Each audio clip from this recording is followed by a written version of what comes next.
Hey listeners, we're nearing the end of our 15th anniversary fundraising campaign, and we need your help to meet our goal. This campaign offers you a chance to win a unique food and music experience in one of the most exciting cities in America. Here's how it works. Donate to HRN and you'll be entered to win dinner for two and 2 tickets to a concert in one of 8 amazing cities: New York, Los Angeles, Philadelphia, Nashville, Las Vegas, Charleston, Ardmore, Pennsylvania, and Asheville. All donations support our work educating food system storytellers. And when you donate, you can choose one of those cities and you'll be entered to win dinner and 2 tickets to a show. So help us reach our goal and enter to win dinner and a show in the city of your choice. Check out heritageradionetwork.org/15 to donate and enter to win today. That's heritageradionetwork.org/15. Thank you.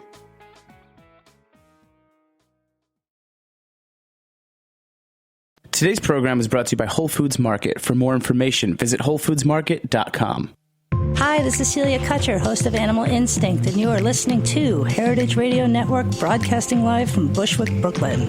If you like this program, visit heritageradionetwork.org for thousands more.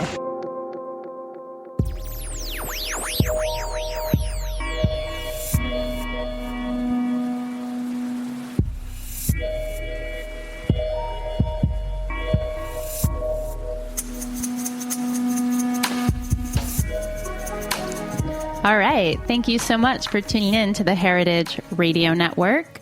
We are coming to you, as always, live from the back of Roberta's Pizza here in Bushwick, Brooklyn. And you, of course, are listening to The Farm Report. I am here to welcome you to Thursday, our new day. You will now find us popping up in your iTunes or Stitcher feed or live on the website Thursdays at 10. So thanks for joining us. I, of course, am your host, Erin Fairbanks. And today we are going to be talking about greens, Gotham Greens to be particular. We are joined in studio by Viraj Puri. Viraj is the co-founder and CEO of Gotham Greens. They are a worldwide pioneer in the field of urban agriculture and regional experts in the production of greenhouse-grown vegetables and herbs. And we're going to be talking a little bit about him, his history, the company's history, rooftop farming, and looking forward to some of the barriers and opportunities in urban ag. Welcome to the show. Good morning. It's great to be here. Thank you. Thank you.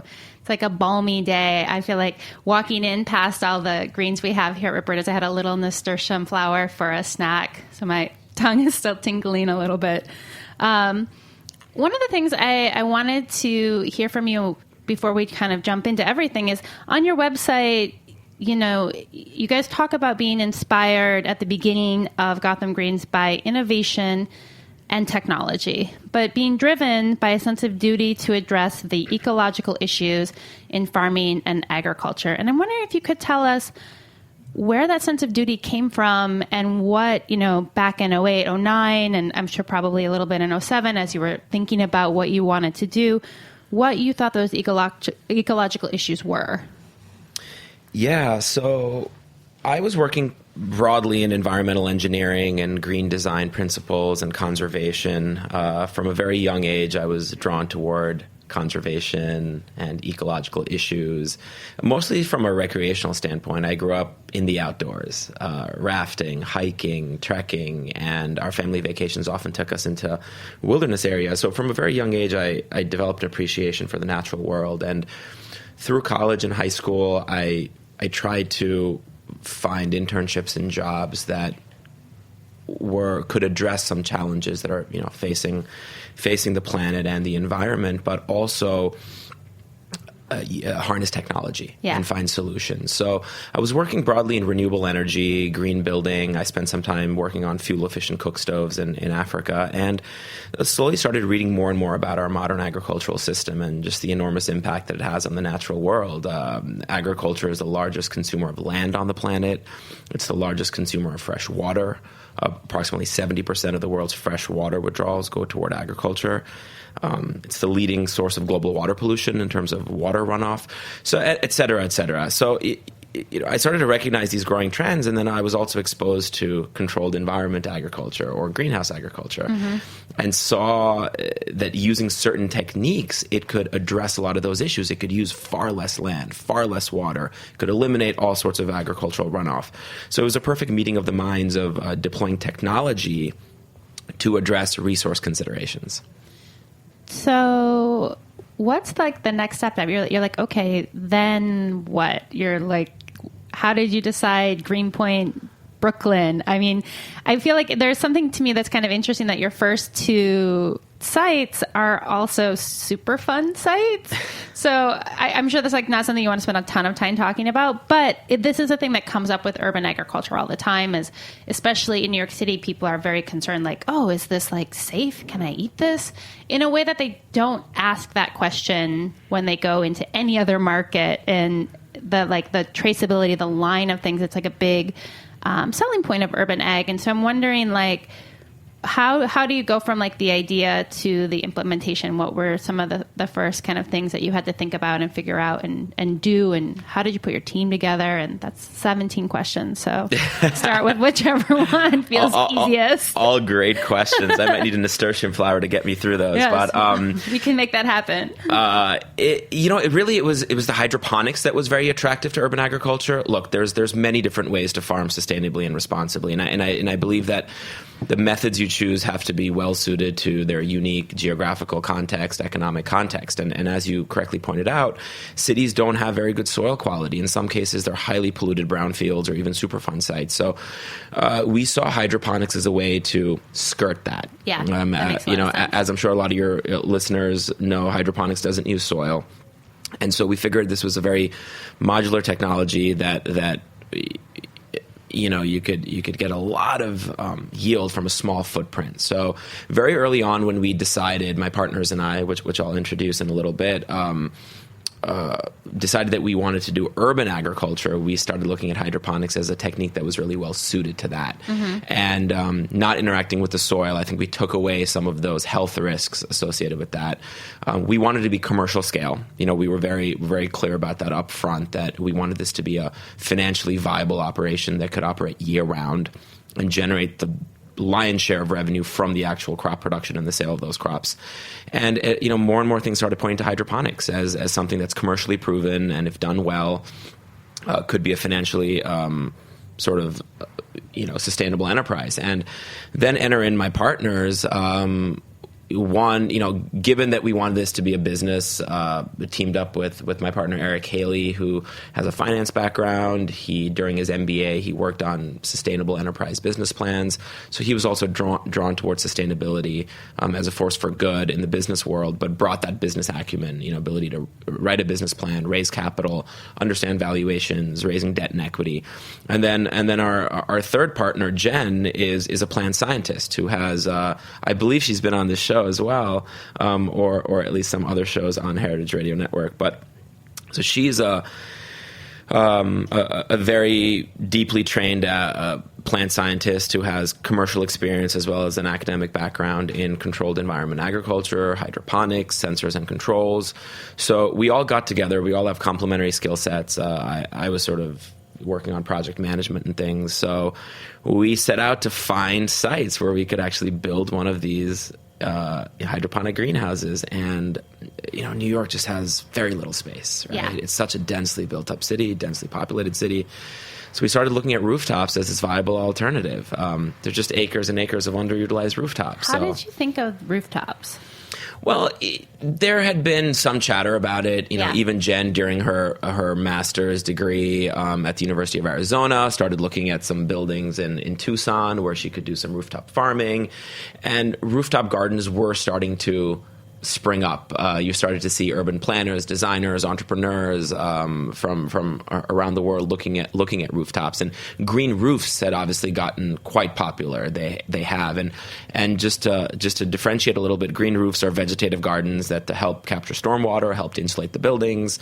Generally, if done well, they can last for a very long period of time, increase biodiversity in cities, but generally they're used with native grasses and not really productive in terms of food production. So, and we started to see examples of that pop up in Brooklyn too. Obviously, the fine folks at Eagle Street, and then that obviously Brooklyn Grange came out of that as well, and even Roberta's. There is a greenhouse on the top of our studio right now. Exactly. I can feel the greens emanating down on us, and so clearly we didn't come up with that concept, but we realized that it was something that could be pretty cool. So tried to convince building owners to let us use their rooftop. That was a challenge, and we spent a couple of years doing feasibility studies and looking at the structural engineering of buildings, trying to get a business deal done, trying to get permits and approvals from the city. Mm-hmm. There were certainly regulatory challenges as well, logistical challenges. So fast forward a little bit, we finally settled on this great building in Greenpoint. I mean, we love the idea of being in Greenpoint. It was a neighborhood that was going through a lot of change and a lot of adaptive reuse of former industrial sites. So that was one factor, but it was more just a function of the real estate, that we were able to get a deal done with an industrial developer to lease their rooftop, and we designed and installed this high-tech greenhouse facility, and started growing greens and selling them in the marketplace. And before we knew it, we were sold out, and the demand for the product was super high. So we kind of looked at one another and said, look, I think this is working. We're kind of onto something here. We patted each other in the back, had a small moment to celebrate. And then we're like, what more work can we do here? Yeah. Let me go back to harvesting, weeding, driving the truck, delivering, just kind of doing everything. So I want to ask just a question of clarification. When you were saying, thinking about the initial idea for the business, that you wanted the lion's share of the revenue to come from the actual greens. Are there other revenue sources than the greens? Not for us. Okay. But I think what I was inferring there was that some small-scale agricultural operations also rely on other sources of revenue, sort of an agritourism component, product extension, events, environmental education, yoga events. classes. You got it. Thinking Weddings. Brooklyn Grange again. Yep.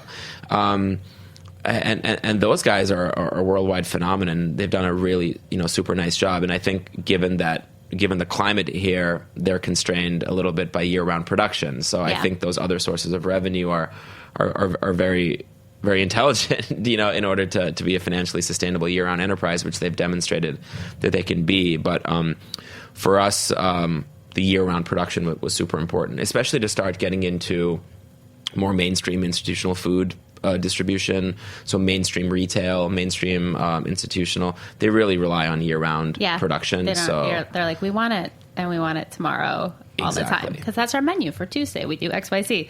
Well, can you talk about who were some of those first customers that you guys reached out to, and you're like, hey, do you want to buy greens that we grew in Greenpoint on a roof? What was that conversation like? We got a lot of puzzled looks. Yeah, we got a lot of puzzled looks. People were a little skeptical. A lot of people wanted to taste the product first. Sure. We tried to pre-sell it even during the construction phase, and we had to raise a lot of money to build that first greenhouse. It cost over $1 million. So there was definitely some skepticism in the marketplace. We decided to go out to different channels of distribution. So we went to mainstream retail. So we went to places like Whole Foods, D'Agostino's, Food Emporium, some of the big supermarket chains. We went to some of the e-commerce folks like Fresh Direct, and then we went to some of the independent stores like Dean and DeLuca and some of the smaller chains. And then we went to a bunch of restaurants as well. And we had varying degrees of success along the way of levels of interest. Most people sort of said, look, this sounds like a great idea. You guys look like you've assembled a good team. We like the concept, but the proof is in the pudding, so to speak. So once you guys have built the facility and you actually have some greens for us to taste, smell, touch, come on back and we'll give it a whirl. Whole Foods was super supportive. They were sort of in that camp, but they were excited about what we were doing. And some of the people that we met there definitely shared our values, and they've obviously demonstrated a strong commitment to supporting local and sustainable agriculture. So they were an early adopter, which was great. And we had some notable chefs jump on board super early. One that comes to mind is Chef Michael Anthony from Gramercy Tavern. Yay, Mike. I spent 2 years in the Gramercy kitchen, so I'm aware. Nice. Like, shout out for Mike. Mike's the best. I probably touched some of your greens. How did you, speaking of, so you guys initially were producing 5 different types of greens. Like, how did you decide what to grow? What was like the trial and error there? And were there types that maybe you wanted to do but didn't work as well in that environment? Or what was that relationship like between the space and the variety and the market demand? Definitely. So we picked up the seed catalog, ordered a ton of seeds, and just put them to work in trials. Now, we had some experience because Jen had been managing greenhouse facilities for the past decade. So she had in her notes and her files, she definitely had various metrics like yield and days to harvest, and what some of the risks were, which varieties might be susceptible to bolting, or which products had good shelf life. So those were all considerations for sure. But despite growing in a controlled environment... Can we define bolting? I think people know, but just in case. Yeah, bolting is, generally happens when when a head of lettuce or something like that, a leafy green, gets a little old, it's a little bit older, and it reacts to high heat, and sort of the central stalk just kind of literally bolts up, and it causes bitterness, and it's not something that you want in your product. So you want to probably harvest it right before it bolts, and generally in the summer in high heat, some leafy green varieties tend to do that. So.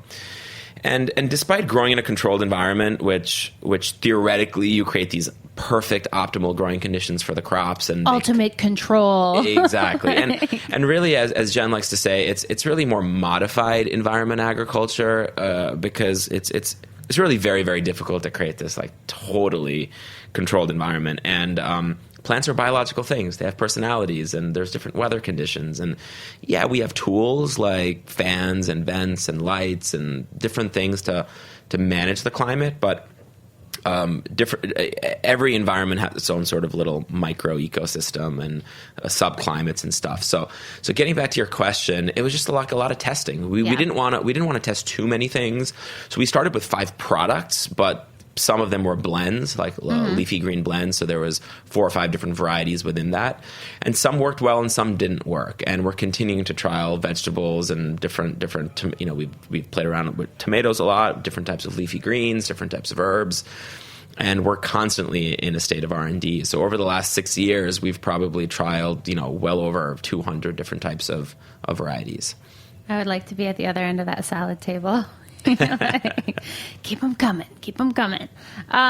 Well, so, you open in May of 2011. It's a 15,000 square foot facility. You guys are producing roughly the same yields as a 6-acre farm. Is that right? That's about right. Yeah. Okay. And then it's working. The next space is, as we're familiar with here at HRN, on the top of the Whole Foods down in Gowanus. Which seems like an unconventional partnership, but one that makes a lot of sense. If I buy Gotham Greens in Whole Foods, did they come from that roof? Do you just have is there a dumbwaiter that goes down from the...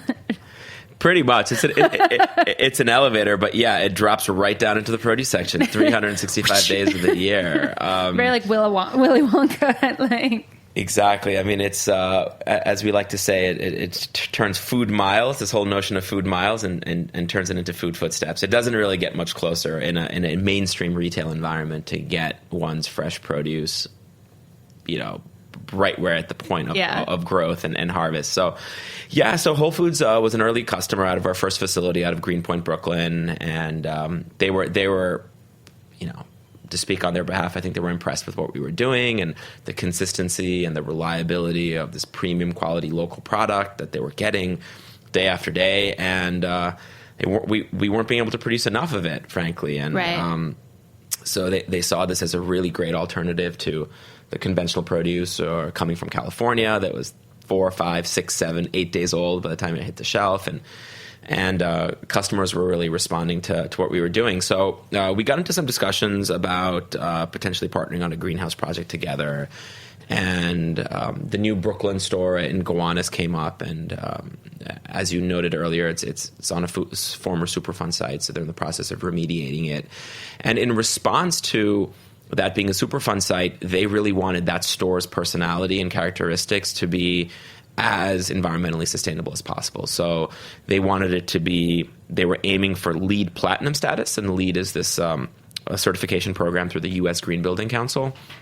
So they wanted to be, and platinum is the highest level. So they wanted the store to have a lot of renewable energy. They wanted it to recycle water. They wanted to prevent any sort of runoff into the Gowanus Canal, use recycled materials, and they definitely wanted some sort of green roof component. And after they saw what we had done in Greenpoint, and some of their executives had toured our facility, the conversation sort of advanced to, well, why not incorporate one of these greenhouses onto the roof of the building? So we got to hashing out a deal, because obviously it's, there's a real estate component, there's an investment component, there's permitting and regulations, and kind of spent a year hammering out a deal. And then we announced the partnership, which was really exciting for us. And so that's a 20,000 square foot greenhouse, and Whole Foods sort of built the store and with the greenhouse in mind, and then Gotham Greens, built the greenhouse, and we own and operate that greenhouse. But we have a strong partnership with Whole Foods from a supply standpoint, and providing them with unique product offerings and a lot of co-marketing. So the lion's share of the product that we go in that greenhouse goes to Whole Foods, and we support some other local restaurants out of that greenhouse as well. I just think that is so cool, frankly. But then your next growth jump, you guys, the next space that you opened was in Chicago, and more than triple the size.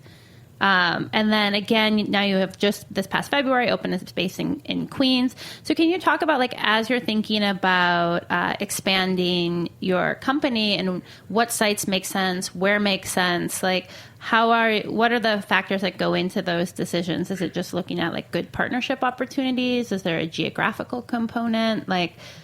How do you decide where to go? Yeah, there's a few different factors that we look at. First and foremost, we realized that we were doing a nice job, right? We were being able to produce these high quality greens consistently year round. There's a lot of customer demand.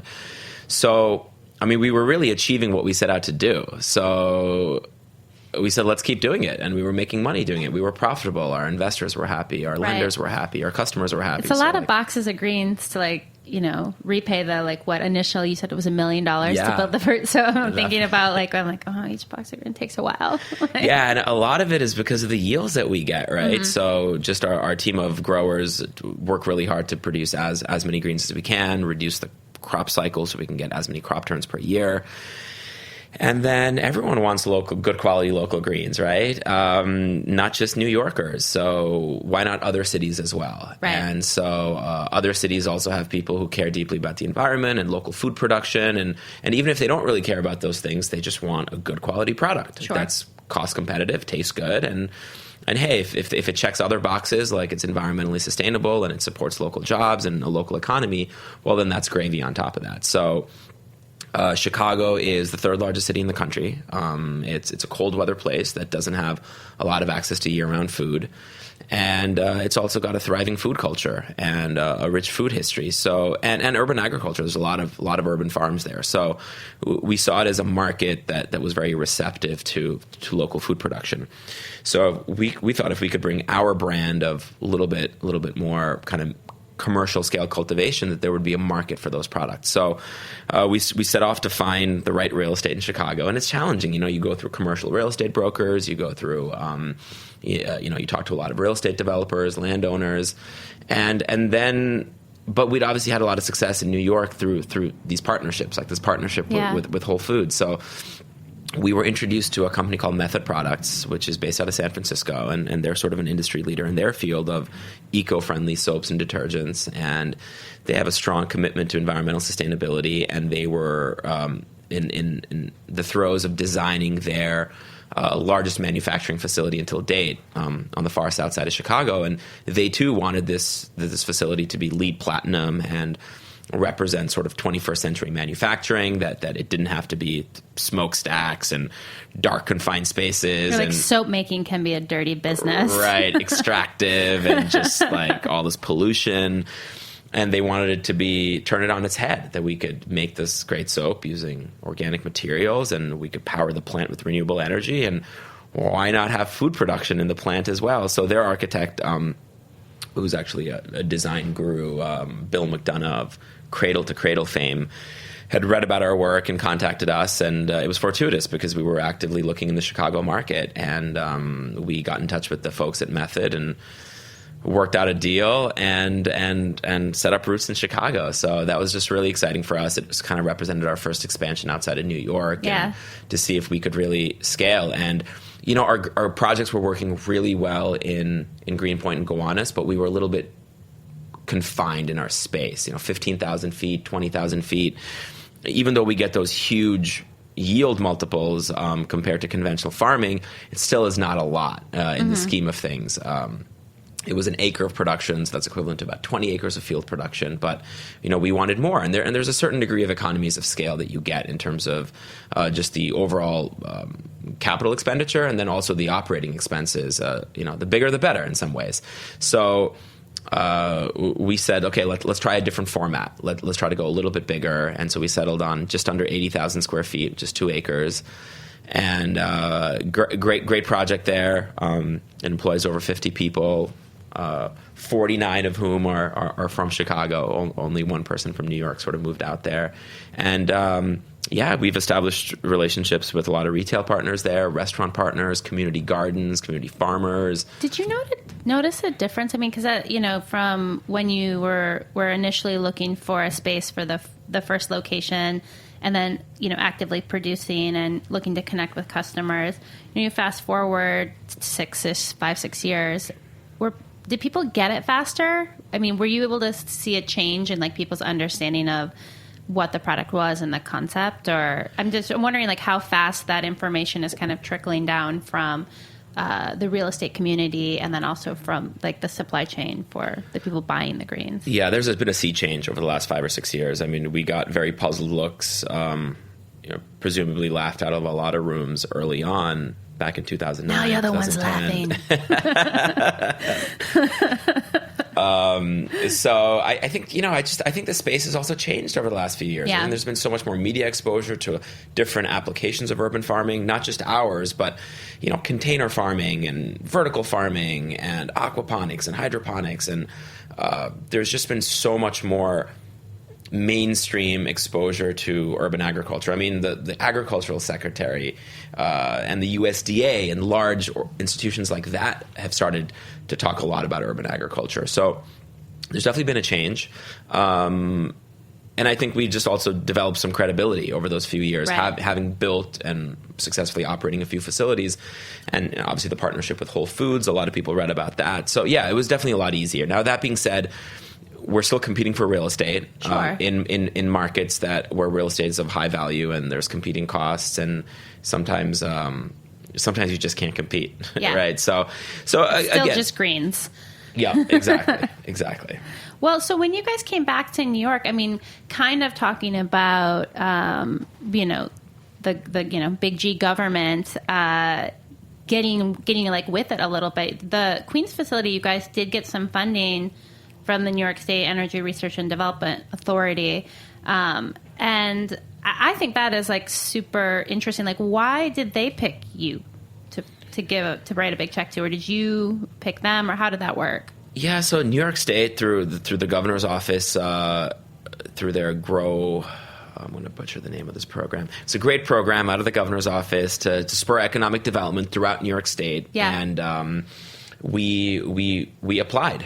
And our application got sort of routed to the New York State Energy Research Development Authority, and we wanted to research and develop a form of our greenhouse agriculture using LED lighting, which is very energy efficient, and use other automated growing systems that could really reduce the amount of carbon emissions per sort of pound of produce produced. And the Research Authority was interested in that, and that's really their mandate, is to support businesses that can move us to a lower energy economy and a lower impact economy. So we applied for it, and it kind of went through a stringent review from as it does, as it does, yeah. And we got some funding, which was great, and we also the job creation. So the state is also incentivized to promote small businesses and medium-sized businesses that can sort of commit to a certain amount of jobs created. So our Queens facility has produced over 40 full-time jobs. So that was exciting. So the state contributed about $750,000, which is still a small portion, but a meaningful contribution to what that facility cost. And that was a really interesting retrofit on an existing factory building in a kind of economically underdeveloped part of Queens, in the Jamaica area, specifically Hollis. And this building was home to the Ideal Toy Company, which back in the day was the largest toy manufacturer in the United States. This is in the war era and pre-war era. And they made the teddy bear, and they made the Rubik's Cube, and all these other sort of household toys. Signature toys. Yeah, exactly. Yeah. And that company eventually went out of business, and I think its parts and pieces were picked up by the other big ones now, like Mattel and Hasbro and stuff. So this building had a rich manufacturing history, which was cool, and now is predominantly used for storage and light manufacturing. So, but it's this huge building that's built like a tank and can kind of support a large greenhouse. So. A cool building owner there who really saw our vision and really liked what we were doing. So, yeah, that was our fourth greenhouse and our largest in New York, and has really allowed us to now spread our channels of distribution within the New York market and even the tri-state area. So now we're servicing some parts of northern New Jersey and Westchester County as well. So. So 4 greenhouses now, and now we're looking to build more because there's just such a high demand for local produce. For local produce. Well, we are going to take just a short break to hear from our sponsor, and when we come back, I want to talk a little bit about the face of farming and farmers in the future. So hang tight, folks. You're listening to The Farm Report, and we'll be right back.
Today's program is proudly brought to you by Whole Foods Market, America's healthiest grocery store with more than 400 locations throughout the United States.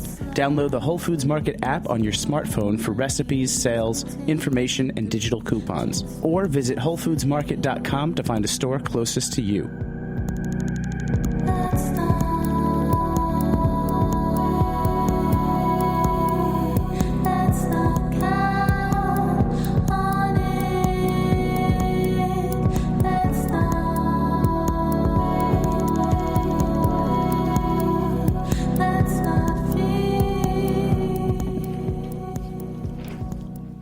All right.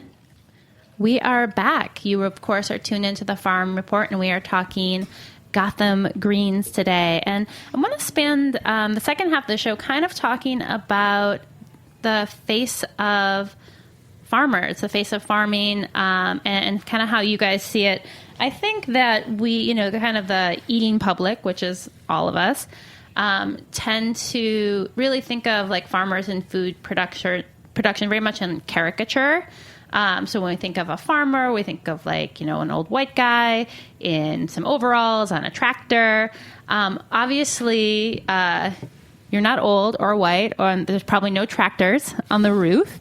Do you identify as a farmer? Yes and no. I mean, certainly not the caricature that you painted, and we're very mindful of that. We realize that, but there's a lot of shared characteristics. I think. I think we have a deep appreciation for how difficult it is to grow food, and how we're not producing widgets, right? I mean, there's a lot of unpredictability, even in sort of greenhouse agriculture and controlled environment agriculture. And can you actually, I'm just curious, like, what goes wrong for you guys? Like, what's like a bad day on a Gotham Greens farm? We react very quickly, so to avert any sort of disaster. But you can see a nutritional deficiency in your bok choy. You can find a little bit of tip burn in your romaine lettuce, calcium deficiency, or something with heat or high humidity. So things can come up. Despite being in urban environments, we get little agricultural pests like aphids and thrips and whiteflies and other common agricultural pests. And there's human error. There's mistakes. So it's not like I feel like the opposite end of the caricature is in, people think of hydroponics and they're like, oh, it's like a farm factory and guys in lab coats and like everything is precisely controlled and like, bot-ish, if you will. So it's like that's not right either. I mean, it can be. I mean, I think controlled environment agriculture on one hand gives you this like amazing level of control that you can use a much more scientific approach and a controlled approach and measure your nutrients down to the parts per million, right? To create this, all these optimal lighting recipes and climate recipes. So yeah, it certainly does conjure up those images, many of which are true. But at the same time, it also requires, just a deep understanding of plants, plant physiology and pest management and being able to react. So there's a lot of shared characteristics with sort of that conventional farmer, right? So I think in a lot of ways we do fit the bill with farmers. I think we are. There's a lot of grit. There's a lot of determination. You deal with this unpredictable product.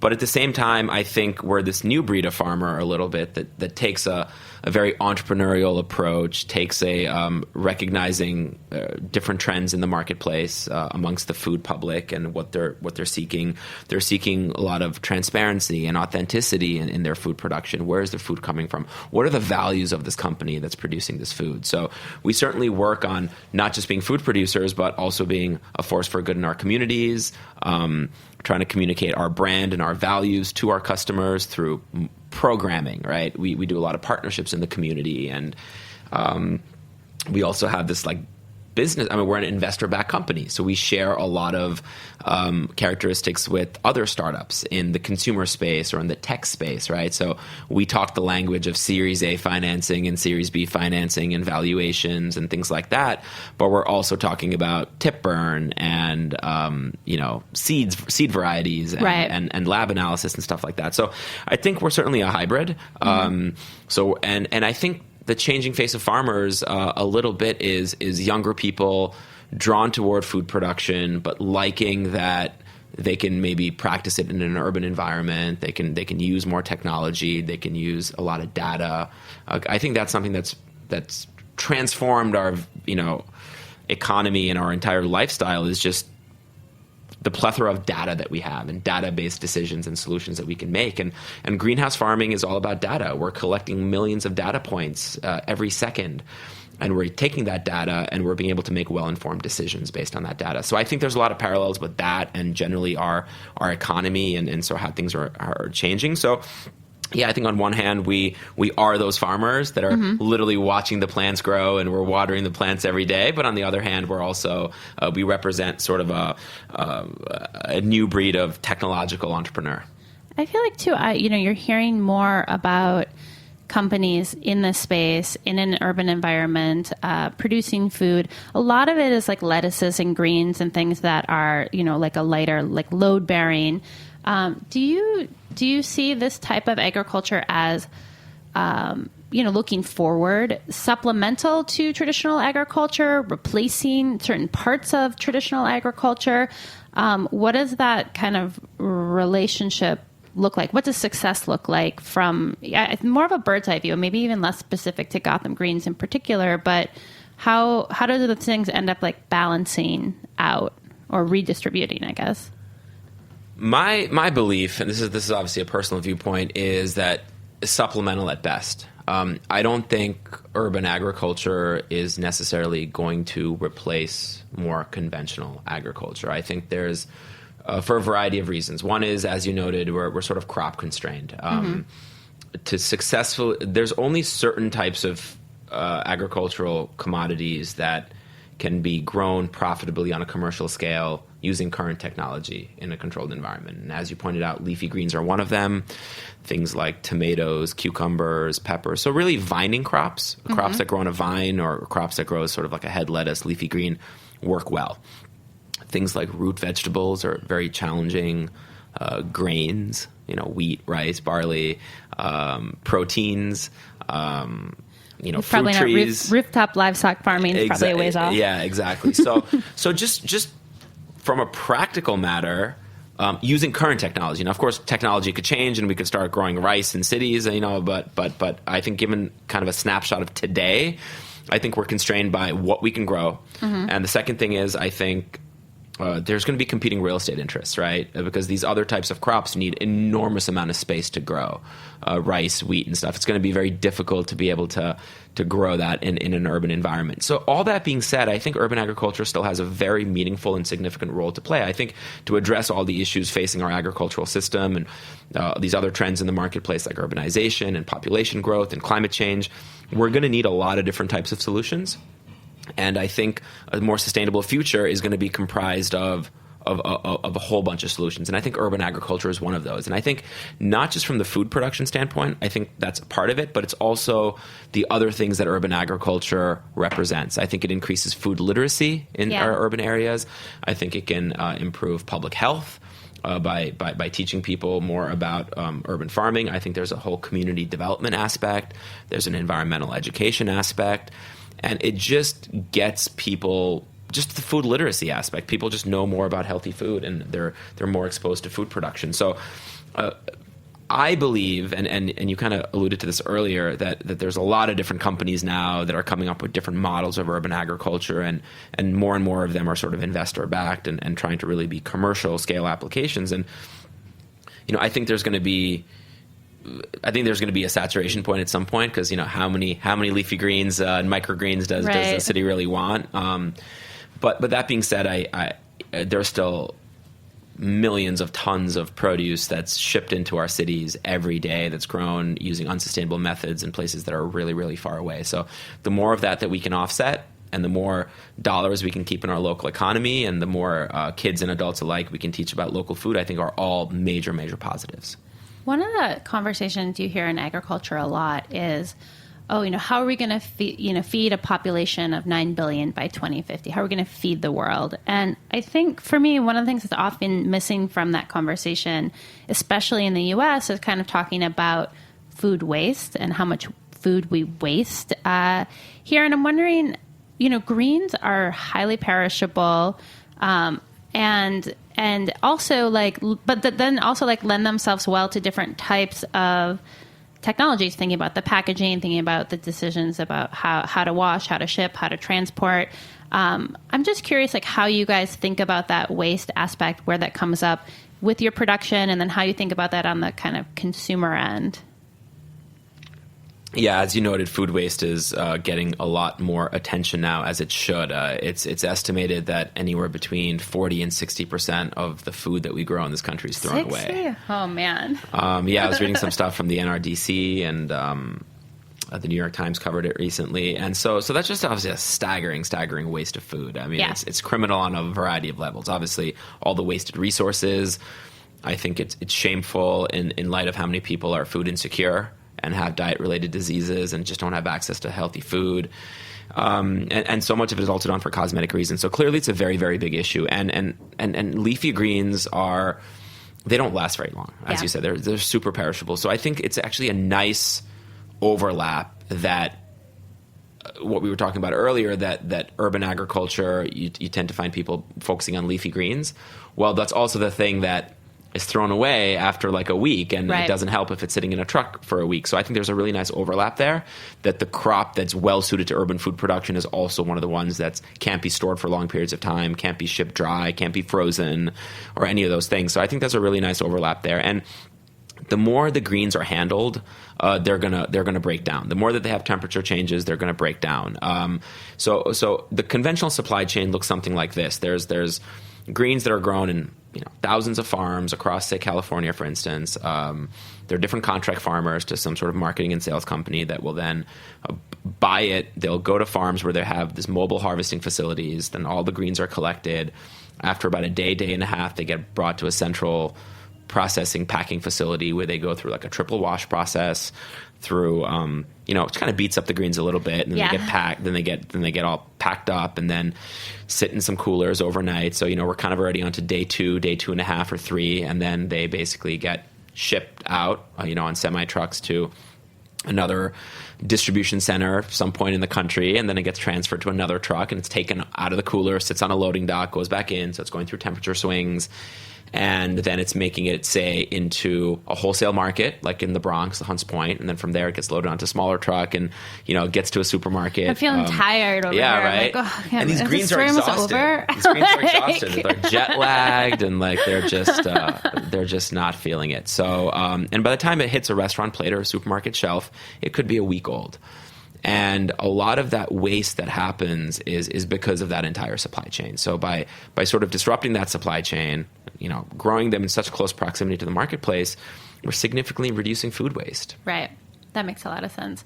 In the same way, I feel like more of an environmentalist because I live in New York. I'm just by virtue of where I live in the space I occupy, I'm already ahead of the game a little bit. Absolutely. Well, we are just about out of time. I have one kind of final question on more of a personal note. I know that you are an outdoorsman and a traveler, and I'm just wondering what the next big adventure on your bucket list is. It's a great question. I just did a great hike in the Idaho Rockies just this past weekend, which was awesome. Wow, that's a great question. I'm thinking Zion National Park in Utah with my wife and our 9-month-old, so taking him on his first backpacking trip. I think that might be on the agenda. It's a part of the country that I've only driven through, and it looks pretty stunning. That's awesome. And if folks want to find your greens, what's the best place to send them? Check out our website, because in addition to where we find our greens, you can learn more about our sort of values, our production systems, our programming and partnerships. I was working on some really cool partnerships with other local Brooklyn companies to make pestos and dressings and sauces and all kinds of stuff. But obviously, you can go to Whole Foods Market, you can go to Fresh Direct, you can go to Dean and DeLuca, you can go to the Park Slope Food Co-op. There's tons of places and obviously great restaurants as well. Awesome. Cool. Well, Viraj, thank you so much. It's been a pleasure. It's been great. Thanks for having me.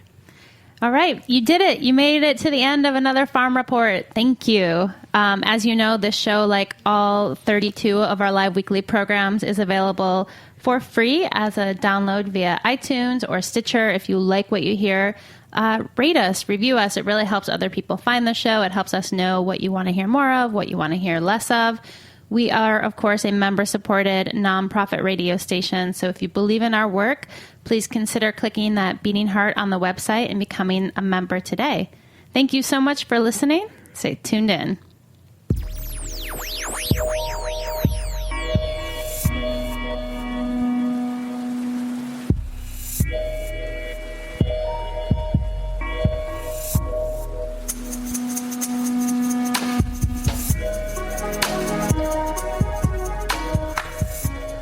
Thanks for listening to this program on heritageradionetwork.org. You can find all of our archived programs on our website or as podcasts in the iTunes Store by searching Heritage Radio Network. You can like us on Facebook and follow us on Twitter at @heritage_radio. You can email us questions at any time at info@heritageradionetwork.org.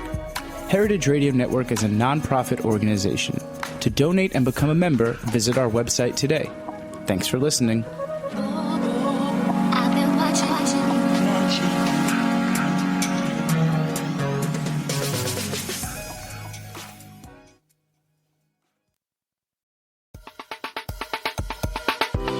I want to tell you about a new podcast called Amuse News. Publishing multiple days a week, Amuse News is your source for food news, interviews from around the food world, and more. On the show, we'll be engaging with food storytellers, from chefs to advocates to people working in the field, and many more. Find Amuse News wherever you get your podcasts. Amuse News is a destination for everyone who's looking for a new, insightful look into the world of food.